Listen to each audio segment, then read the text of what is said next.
Praise the lord. రండి మనం ఈరోజు 44వ కీర్తన చదువుకుందాం. దేవా, పూర్వకాలమున మా పితరుల దినములలో నీవు చేసిన పనిని గూర్చి మేము చెవులారా వినియున్నాము. మా పితరులు దానిని మాకు వివరించిరి. నీవు నీ భుజబలము చేత అన్యజనులను వెళ్ళగొట్టి మా పితరులను నాటితివి. జనములను నిర్మూలము చేసి వారిని వ్యాపింపచేసితివి. వారు తమ ఖడ్గము చేత దేశమును స్వాధీనపరచుకొనలేదు. వారి బాహువు వారికి జయమియ్యలేదు. నీవు వారిని కటాక్షించితివి గనుక నీ దక్షిణ హస్తమే, నీ బాహువే, నీ ముఖకాంతియే వారికి విజయము కలుగజేసెను. దేవా, నీవే నా రాజువు. యాకోబునకు పూర్వరక్షణ కలుగు నాజ్ఞాపించుము. నీ వలన మా విరోధులను అణిచివేయుదు.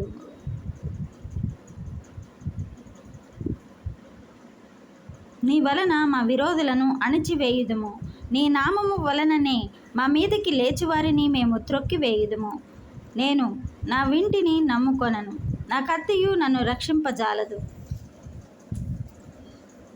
మా శత్రువుల చేతిలో నుండి మమ్మను రక్షించువాడవు నీవే. మమ్మను ద్వేషించు వారిని సిగ్గుపరచువాడవు నీవే. దినమెల్లా మేము దేవుని యందు అతిశయపడుచున్నాము. నీ నామమును బట్టి మేము నిత్యము కృతజ్ఞతాస్తుతులు చెల్లించుచున్నాము. అయితే ఇప్పుడు నీవు మమ్మను విడనాడి అవమానపరిచియున్నావు. మా సేనలతో కూడా నీవు బయలుదేరకయున్నావు. శత్రువుల ఎదుట నిలవకుండా మమ్మను వెనుకకు పారిపోజేయుచున్నావు.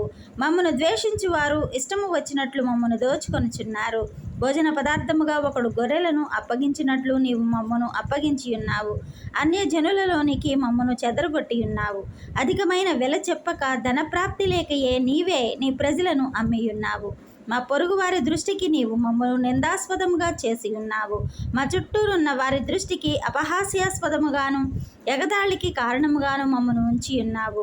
అన్యజనులలో మమ్మను సామెతకు హేతువుగాను ప్రజలు తల ఆడించుటకు కారణముగాను మమ్మను ఉంచి ఉన్నావు. నన్ను నిందించి దూషించు వారి మాటలు వినగా శత్రువులను బట్టియు పగ తీర్చుకొని వారిని బట్టియు నేను దినమెల్లా నా అవమానమును తలపోయిచున్నాను. సిగ్గు నా ముఖమును కమ్మియున్నది. ఇదంతయు మా మీదకి వచ్చినను మేము నిన్ను మరువలేదు. నీ నిబంధన మీరి ద్రోహులము కాలేదు. మా హృదయము వెనుకకు మరలిపోలేదు. మా అడుగులు నీ మార్గమును విడిచి తొలగిపోలేదు. అయితే నక్కలున్న చోట నువ్వు మమ్మను